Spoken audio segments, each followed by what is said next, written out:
कि 11 स्क्वाड के अंदर बहुत टफ हो चुका है इस टाइम। तो इंडिया उन्हीं को चांस देता है जो एक कह लेंगे पूरे एक हाइप में हो, पूरे एक प्रॉपर जैसे उनको चाहिए उस हिसाब से उतरे हों, तभी वो इंडिया खिलाता है। तो उसके बाद अगर बात करें अश्विन की, तो अश्विन के लिए कोई मुश्किल नहीं था, ठीक है। उसके बाद अगर बात करें इनके रिकॉर्ड्स की, 36 दफ़ा इन्होंने फाइवर मार चुके हैं, रिकॉर्ड पूरा किया है इन्होंने। अस्सलाम वालेकुम। वालेकुम सलाम। सर क्या हाल है आपका? मैं बिल्कुल ठीक। सर आज हम बात कर रहे हैं अश्विन की नंबर 1 टेस्ट बॉलिंग के, उनको आईसीसी ने रैंकिंग में नंबर 1 अवार्ड दे दिया, क्या कहना चाहेंगे इस बारे में? देखिए अश्विन इनके पास एक प्रॉपर स्पिनर अगर रहा है वो अश्विन ही रहा है, ठीक है। अगर अश्विन ने अपने कितना अर्सा निकाला है, 10-15 साल अपनी टीम को आगे दिए एज ए इंटरनेशनल प्लेयर में, तो कह लेंगे ये वो प्लेयर नहीं है जो आईपीएल से निकला हो। ये वो प्लेयर है जिसने आके इंटरनेशनल टीम में अपना आगे इक्का मनवाया हो।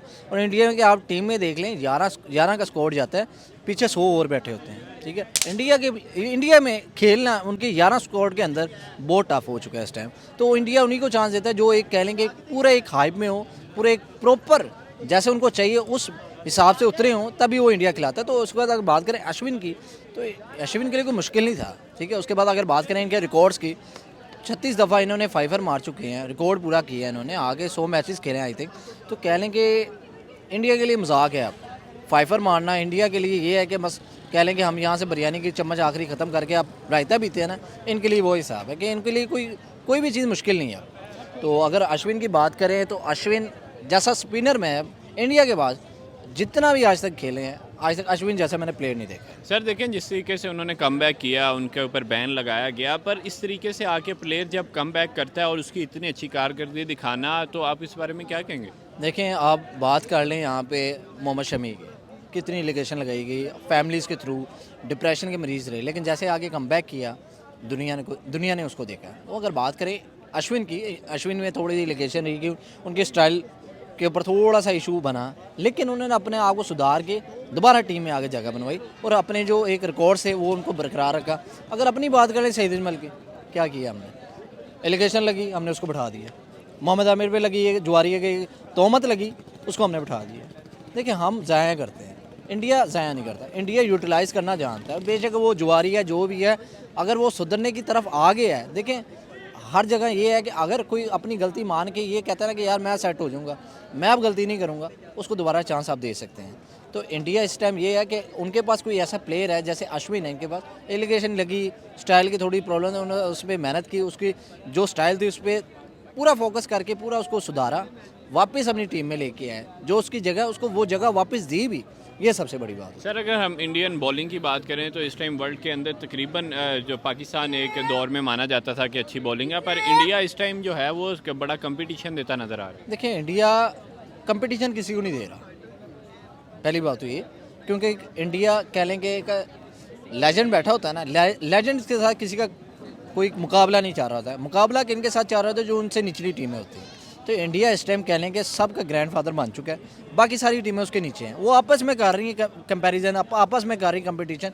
इंडिया का किसी के साथ अब मुझे अगले आती हुई सदियों में भी इंडिया के साथ किसी का भी कंपैरिजन नहीं दिख रहा। थैंक्स। वालेकुम सर, कैसे हैं आप? अल्हम्दुलिल्लाह। सर आज हम बात करेंगे अश्विन के ऊपर, आईसीसी नंबर 1 टेस्ट के बॉलिंग के अंदर उनको रैंकिंग के अंदर नंबर 1 दे दिया गया, क्या कहना चाहेंगे इस बारे में? यार उनका नंबर 1 दे दिया गया, तो नंबर 1 वो डिज़र्व भी करते थे। देखे जिस तरह के प्लेयर हैं, जिस तरह की बॉलिंग करते हैं, ख़ास तौर पे कैरम बॉल जो उनकी स्पेशलिटी है, वो आगे फेंकते हैं, तो किसी बैट्समैन से संभालने नहीं जाते, तो आउट ऑफ द वे जाके बॉलिंग करते हैं। और सबसे बड़ी उनकी खूबी मुझे ये लगती है, पिच किसी भी तरह की हो, वहाँ पे आगे वो परफॉर्म कर जाते हैं। और अभी उनको देखें, इतने एक्सपीरियंस प्लेयर हो चुके हैं, बुढ़े हो चुके हैं, मरने को जा रहे हैं, फिर भी फाइवर ले रहे हैं, 6-6 विकेटें ले रहे हैं, 10-10 विकेटें ले रहे हैं टेस्ट मैचेस के अंदर, समझ से बाहर है। सर जो एलिगेशन उनके ऊपर लगे थे उनके स्टाइल के ऊपर, वो दोबारा से उसको बड़े अच्छे तरीके से कम बैक किया उन्होंने, और आते साथ इतनी अच्छी परफॉर्मेंसेस देना, 5-5 विकेटें लेना, 4-4 विकेटें लेना, आपको क्या लगता है एक प्लेयर के लिए काफ़ी मुश्किल नहीं है? वो काफ़ी मुश्किल, बहुत ज़्यादा मुश्किल है। एक तरफ से इम्पॉसिबल ही है, क्योंकि ये वाहिद प्लेयर है जिनको हमने देखा है एलिगेशन के बाद, स्टाइल चेंज करने के बाद कोई ऐसा बॉलर है जिसने अपनी हाइप बना ली है। वरना हमने कोई भी बॉलर देखा ना, जो भी आए हैं पाबंदी के बाद, एलिगेशन के बाद, तो वो अपनी उस तरह से पीक नहीं पकड़ पाते जिस तरह से अश्विन ने आगे पकड़ी हुई है। सर जैसे इंडिया की बॉलिंग आप देख रहे हैं डे बाय डे ग्रो करी जा रही है। एक दौर में पाकिस्तान की बॉलिंग बड़ी वर्ल्ड क्लास समझी जाती थी, अब इंडिया बड़ा कंपटीशन दे रहा है। इंडिया काफ़ी कंपटीशन दे रहा है। देखें इंडिया की खासियत ये है, उन्होंने ना किसी प्लेयर को ब्लेम नहीं किया, उन्होंने गलती तस्लीम की और उसको मेकअप किया और उस पर वर्क किया, और देखे उन्होंने बॉलर पैदा करके दिखा दिया। हालांकि एक वक्त में कहा जाता था उनके पास बॉलर बिल्कुल भी नहीं है, बल्कि ट्रोल किया जाता था भागते हुए स्पिनर रखे हुए हैं, लेकिन उन्होंने उस पर वर्क किया और आज ऐसी बॉलिंग लेके आए हैं, दुनिया हैरान है देख के। सर आपको क्या लगता है कि वर्ल्ड कप के अंदर ये बॉलिंग काफ़ी टफ टाइम आगे देने वाली है सारी टीमों को? बिल्कुल बहुत ज़्यादा टफ टाइम देने वाली है, और मुझे लगता है कि सबसे अच्छी बॉलिंग होती थी पाकिस्तान की, वो तो अब रही नहीं, अब ऑस्ट्रेलिया की होती थी उसके बाद, तो ये अब ऑस्ट्रेलिया को भी बीट करने जा रही है। Thank you sir. अस्सलाम वालेकुम। वालेकुम सलाम। सर कैसे हैं आप? अल्हम्दुलिल्लाह। सर बात करेंगे अश्विन की number 1 ICC ranking test bowling के अंदर उन्हें दे दिया गया, इस बारे में क्या कहना चाहेंगे? सर देखें, रविचंद्रन अश्विन डिज़र्व भी करते हैं, क्योंकि यार वो एक अब देखें उसका एक तो कैरियर काफ़ी लंबा है, और उसके अलावा जब से उसने स्टार्ट लिया वो अपने मुल्क के खातिर कुछ ना कुछ करता आ रहा है, मतलब कि उसकी कंसिस्टेंसी के साथ परफॉर्म करता आ रहा है। उसको देखें तो मतलब कि एक टेस्ट मतलब कि टेस्ट क्रिकेट में ना स्पिन अटैक का वो एक बैकबोन माना जाता है इंडियन टीम का, तो आई थिंक वो डिज़र्व भी करते हैं काफ़ी। मतलब कि इस टाइम वो अगर वो रिटायर करेंगे तो उनको लेजेंड लफ्ज़ उनके साथ लफ्ज़ के साथ लाजमी अटैच होना चाहिए यार, लेजेंड रविचंद्रन अश्विन, तो वो डिज़र्व भी करते थे ये चीज़ें। तो काफ़ी इंस्पिरेशन है मिलती है इस तरह की, मतलब कि उनको देख के जब भी कोई प्लेयर जो मतलब कि डिज़र्व करता हो उसको अवार्ड मिलता हो, तो एज ए स्पोर्ट्स मैन तो काफ़ी मतलब कि खुशी भी होती है कि यार देखें यार एक प्लेयर है, उसकी एफर्ट्स थी और उसको उसका सिला मिला है जाके। सर 36 दफ़ा उन्होंने फाइफर कंप्लीट किया है अपने 100वें मैच के अंदर, इस बारे में क्या कहेंगे?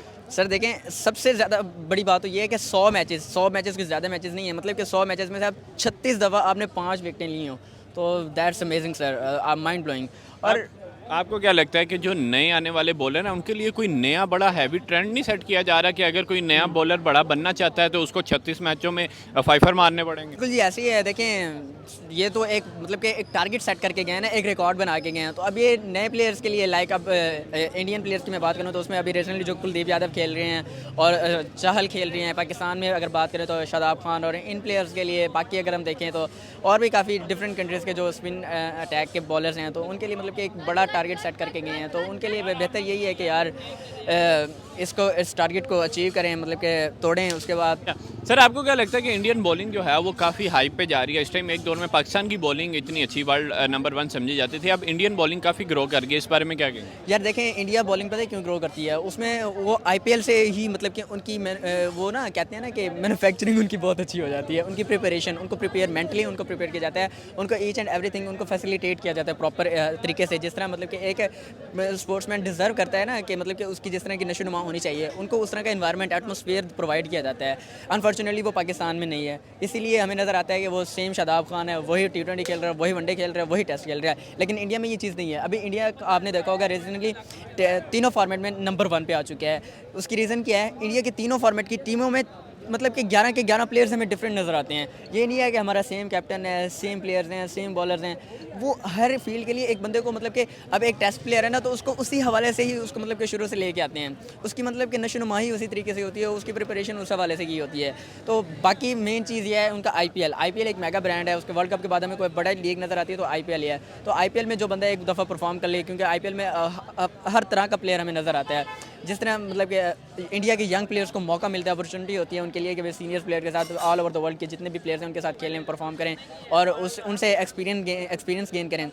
तो दूसरी तरफ अगर हम पाकिस्तान को देख लें, अभी PSL 9 देखें, इस टाइम मुझे नहीं लगता कि PSL 9 में हमें कोई एक भी इमर्जिंग प्लेयर नज़र आया हो, कोई एक आप उठा के देख लें, कोई भी नहीं है। हालांकि इतनी बड़ी लीग है, इन्वेस्टमेंट है, सब कुछ है, लेकिन आउटपुट नहीं है। और अभी IPL होने जा रहा है, IPL के बाद आप देख लें 20 से 30 हमें इमर्जिंग प्लेयर नज़र आएंगे, यही मेन रीज़न है। Thank you.